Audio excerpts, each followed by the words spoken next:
Welcome everyone to the HP Global Employee Ownership Podcast Series. Just some quick housekeeping before we get started.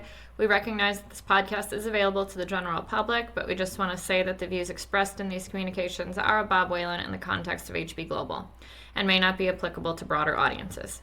So today we have a focus on leadership and some awesome storytelling, and we have with us Bob Whalen, Jim Saussaman, and Stacy Baum. Stacy, I'll let you get started. Hi, everybody. Thank you for joining us today on the podcast. I'm here with Bob Whalen, who is our CEO of HP Global, and Jim Saussaman. Jim is our division president at BBEC. And today we're going to try something a little different for our discussion. We're going to take a little bit of a journey through the changes for both Bob and Jim during their careers here at HB and what brought them here, what has been some of the exciting points that has kept them both engaged in our business and our people. So I hope you enjoy this podcast. I'm going to start by, asking you, Jim. So I know you've been employed with HB for 35 years, which is such an accomplishment and a commitment. I know you've seen a lot of change during your time. I think it'd be nice to get everyone a perspective on why did you pick HB McClure as your employer? It was definitely a different time, I think, with the business being a privately held family business. Sure, it was. I just said earlier we were talking. I don't know that I picked HB McClure or if HB picked me. I think it might have been a little of both. But I started my career here working in the field for summer projects, summer help. And my last year of college, I got out of school and didn't really know which direction I was going to go. So I said, let's give HB a try and go back there, which I did, and I spent some more time in the field. But shortly after that, maybe 9 months or so, I did move into the office and held various positions throughout my career. Most of my career has been in estimating. After Bob joined the organization, did take various leadership roles in the organization. So, I think I have financial statements in my office from 1989 where it was a $5 or $6 million business, and now, what we've become today, where HB I think is a $70 million business currently. At one point in my career, I moved over to BBEC to assume the president's role there, looking for change maybe after 30 years at one organization. So that's really a snapshot of my career and how I got to where I am today. You talk about change. I did see a lot of change. Most notably was in what year? 2008. 2008 when Bob bought HB McClure Company was the biggest change. Obviously, a lot of hurt feelings at the time, not knowing. We worked for a family business up until that point, and had a lot of unknowns in front of us. What was going to happen, what we were going to become, what Bob was going to be like. Didn't know him at the time, but it all worked out for the best. And obviously seen a lot of change over my career, but it's all been embraced and all been for the greater good, I believe. So let's talk a little bit about Bob coming into the organization and making that change. I think it's a good segue into, Bob, what made you pick HB McClure to be the business for you? Well,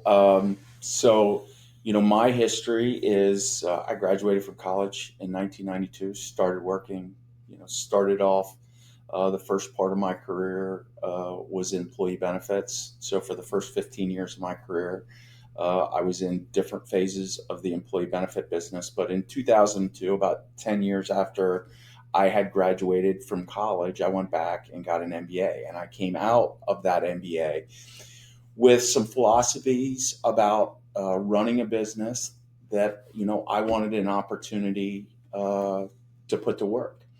And so in 2005, 2006, I started to put out feelers that I was interested in buying a business. And one of those people that I let know that I was looking for a business was Mark Caldwell, who was on our board at the time and is still on the board of directors today. And they were looking to help Bob transition the business, from himself. It was almost 100 years old. He was the third generation leader to somebody else. And it got off to a little shaky start. Bob actually came to the conclusion he wanted to go in a different direction. But I was looking at another deal, and Mark said, "Would you still be interested in HB McClure?" I said, "I would, but we gotta like do something." And so we reinvigorated the conversations, and I ended up buying a minority interest in HB McClure. And so really the reason I was so interested in HB McClure is because it's such a great brand in Harrisburg, Pennsylvania. I mean, everybody knows the blue and gold trucks of HB for everybody in town's entire, life. They've been part of the fabric of Harrisburg, Pennsylvania. And so when I got that opportunity, I jumped at it. I could not wait. But the interesting thing is, it really took a big turn really quickly because in 2008 we closed the deal and basically we were in recession and didn't know it. And so that necessitated I got a little bit of a honeymoon because we were in the middle of our most successful financial year ever in 2008. 2009 would still be okay or better than okay, but the train wreck was coming and we could see it. So I have a lot of fun conversations that I had with Jim at that time, but that really started me thinking about where we wanted to go. And that's really the first point that I ever considered employee ownership is I was looking for a way to make the transition between Bob and myself cheaper or more effective. And one of the things you go to look for is tax savings, which led me to an ESOP. And because I was in employee benefits, I was familiar with ESOPs. And that's what really led us down the path of going to an ESOP. And really, I'm incredibly thankful that happened and we ended up going that direction because it not only ended up being great for the business, it ended up being, what I got my passion from. And really always came in with a philosophy of building a great team and really looking at putting, the experience I had in team sports to work in business. But I believe the ESOP was that, really important moment that connected to what I was trying to do to a purpose that was outside of myself and for others.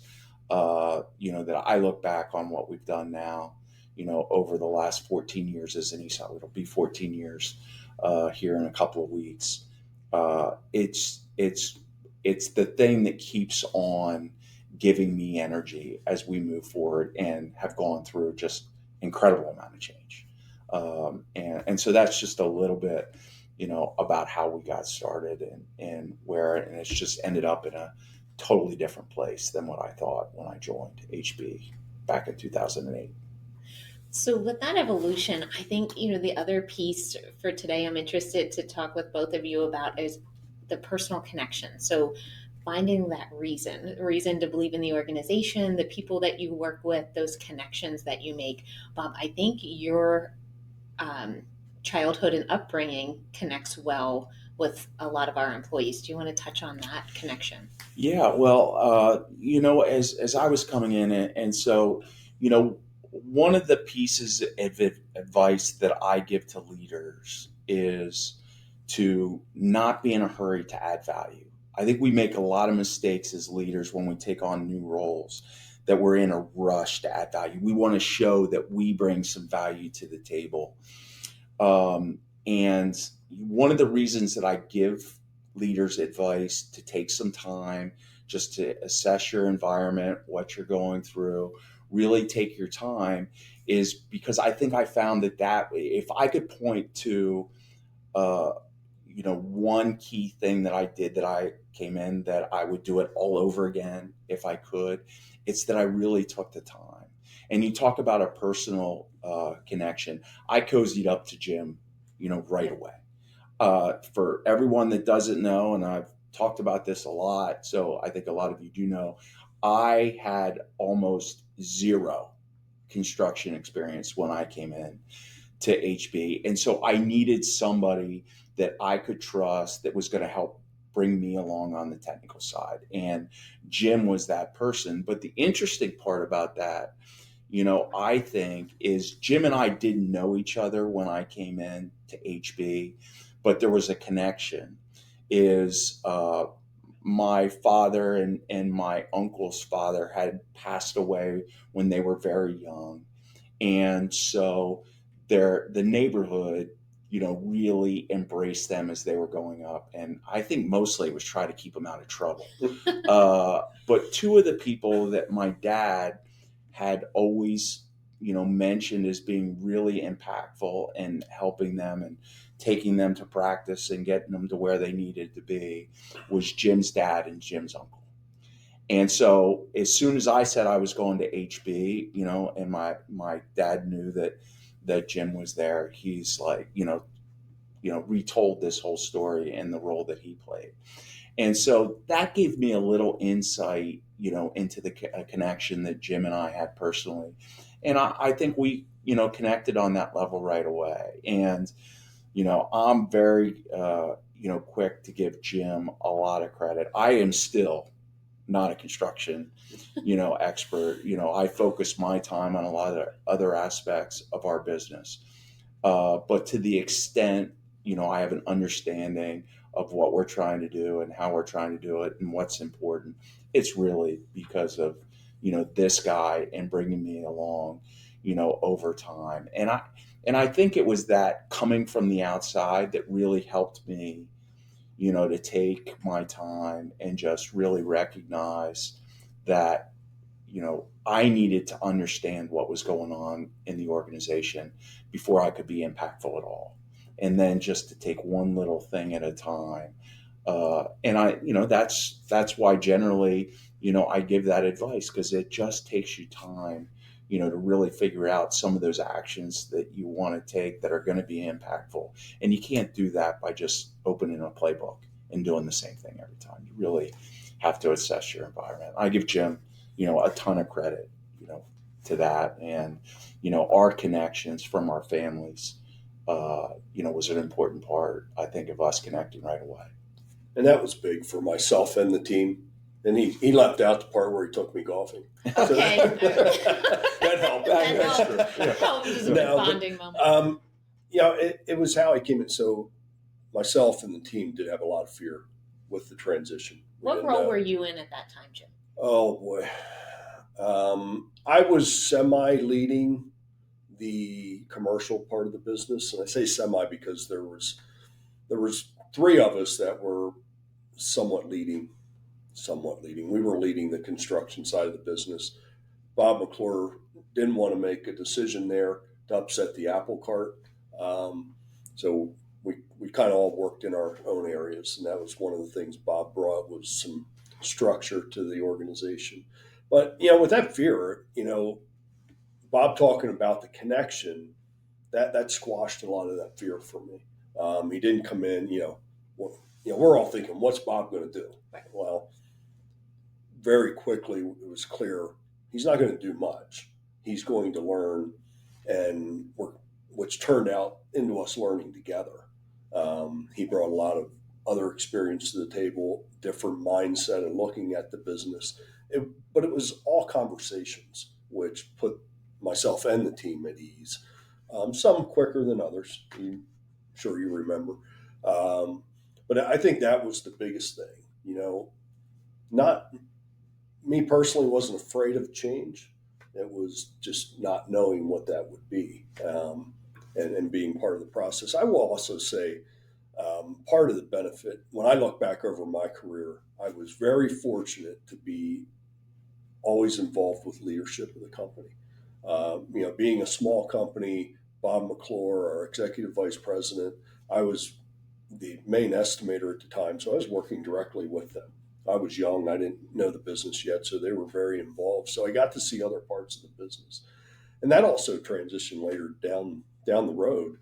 Um, when we started doing acquisitions, Bob would take me along to those meetings, and I was getting exposure to a lot of those things. So that all makes connections, and you know that that's what made it interesting for me. Great. I think all of that is so helpful just to understand the journey for both of you and some of the flexibility and open-mindedness that you both had to have of Bob, you picking a business that you didn't have experience in. And Jim, you said maybe you didn't pick HB, but something's kept you here for your entire career. I'd love to hear a little bit more about that evolution of what fulfillment you've gotten over the years. Yeah, I think I'm a learner. I like to learn new things. Change doesn't scare me. So obviously, since Bob's been here, there's been a lot of change, but it's been fun. It's been fun changing with the ESOP, seeing a bigger picture that's more impactful to a bunch of employees has really been interesting. But I don't view our culture had changed drastically over that time, and it was always a culture that I liked. It was fun. We worked hard. We always say back in the day we worked hard, but we had a lot of fun. That didn't change when Bob came in. And I think the other big thing is the autonomy that I've always had in the organization. Bob's big on that. Bob McClure was big on that as well, and that's what's done it for me. I think you pick careers. It's not always about the money. It's about how you feel when you're there, going in every day. And I've always felt good going there. And the relationships you develop over time are fun. That's maybe been one of the larger challenges as the organization's grown and people move around, especially for me, is keeping those older connections that I've had. And I miss those, but it just gets harder and harder to maintain. But you make new connections and see different things. So it's just been fun for me. It's been a fun career. It's been the autonomy and exposure to new things that's kept me challenged over my career.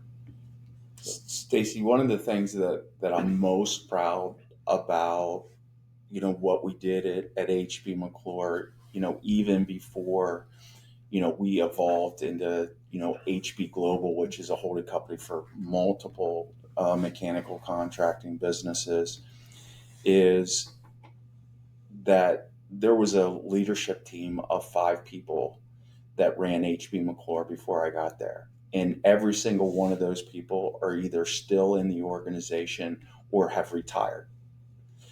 So they stayed for the rest of their working career, with us. And, I'm really proud about that because, and it was not, as Jim mentioned, it was not easy on everybody.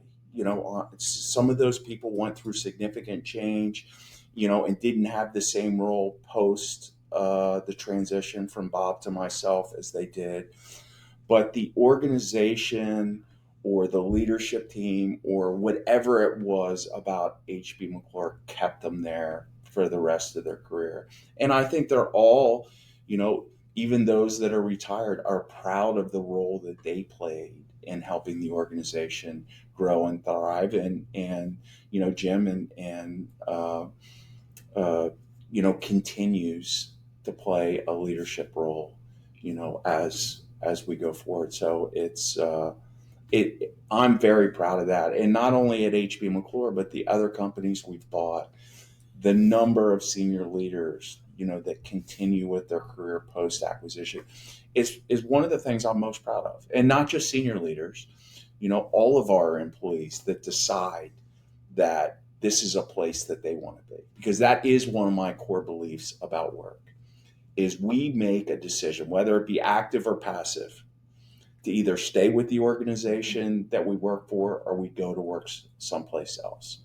And as you look at what our people have done, we have consistently had lower turnover of our employees that decide to stay with HB Global. And I'm incredibly proud of that, because I think they're saying something about their value system when they do that. And I think the thought process and the intentionality about how we choose acquisitions, it's a mutual decision, and it's really based on how well, not just financially, those businesses add to our organization, but culturally, how they align. And I think that's where we recognize how hard it is for employees in the transition of the unknown. But the open-mindedness and being able to be aligned with our core values, it means a lot. And I think that's driven a lot of purpose for you specifically as we've evolved into an ESOP. And I thought maybe you could share a little bit about that impact. Yeah, I think one of the important, parts of that is it's about the people. I mean, right down, it's about the people, and it's about the organization's behavior aligning with that consistently. And I think we've in large part, done that. We're not perfect. We make mistakes. We make blunders along the way. But it's about the people. And that has been what has evolved for me over time. I came out of college, with a core belief system that business was about creating a return for shareholders. And that has evolved to one that it's about the people. And we've aligned our shareholders with our people. And so I can combine those two things together. And so, you could say it's about getting a return for our shareholders, or it's about our people. They are the same thing. And so I don't have to wrestle which one of those things, I'm most focused on. And I think one of the things, that we focus on, there's always an and. Yes, we have to perform financially, and yes, we have to treat our people in a way that we would want to be treated if we want to be successful over the long run. And it's become my purpose. It's become my purpose that we maximize this company for a lot of different things, but for me personally, it's about getting a financial return for our people and also creating a great place to work that people want to be. And there's a lot that goes into it. But when it comes right down to it, it can be simply described as being about our people. So true. Jim, how about from a transition standpoint of making decisions? Have you seen much change in the guiding principles of making decisions for the people versus decisions that are best for the business? Or do you see those two styles and mentality meshing? I think they mesh tremendously. And I can speak for HB McClure, and I think it's relevant in our other businesses as well. But it was always a family business, and even with Bob McClure, it was about that family. It didn't seem. I think we focus more on dollars now for a higher cause. It doesn't seem like we focused on that as much before. I'm sure we did. As a sole proprietor, Bob McClure was very interested in profits, as most companies are.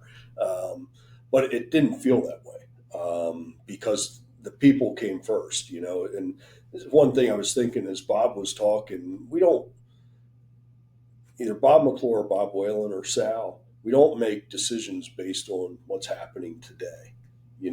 2010, we were looking forward.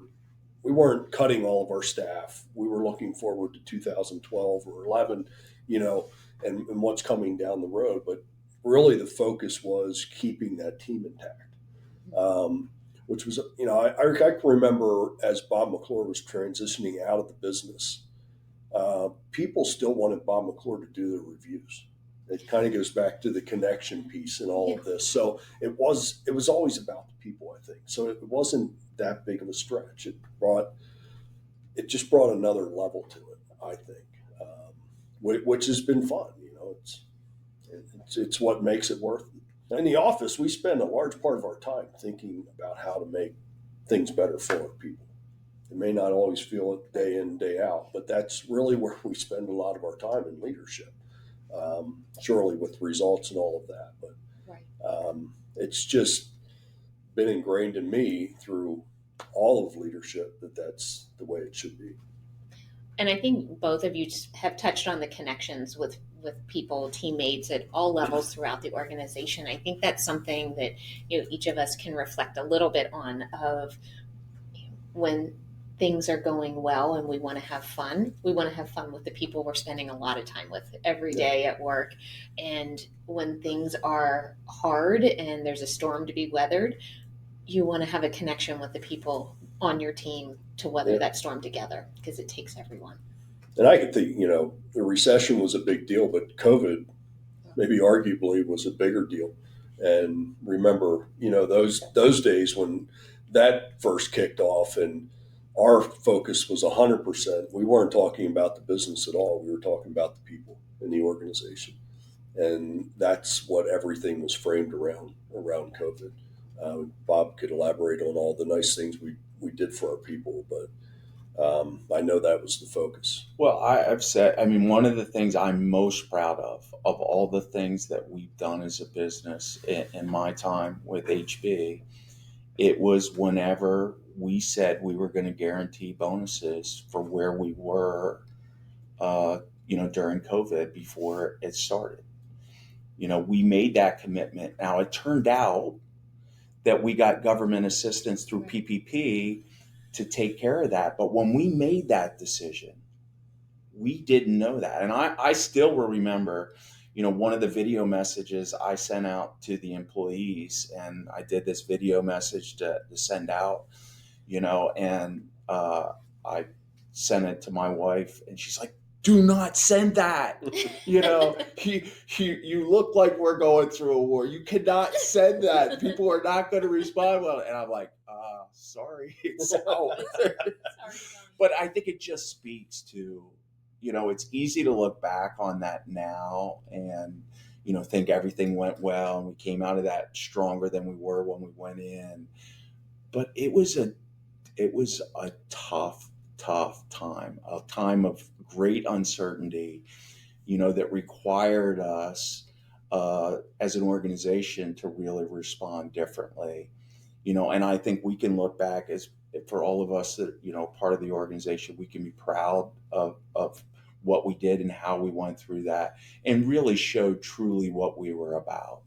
It was about more, than making a profit. It was about our people, and what were we going to do to make sure that we got through this the best way we could. And, I think it's a really important part of what makes us, what we are. And we showed it then. And I'm very proud of that. It's probably my proudest moment of us as an organization. Excellent.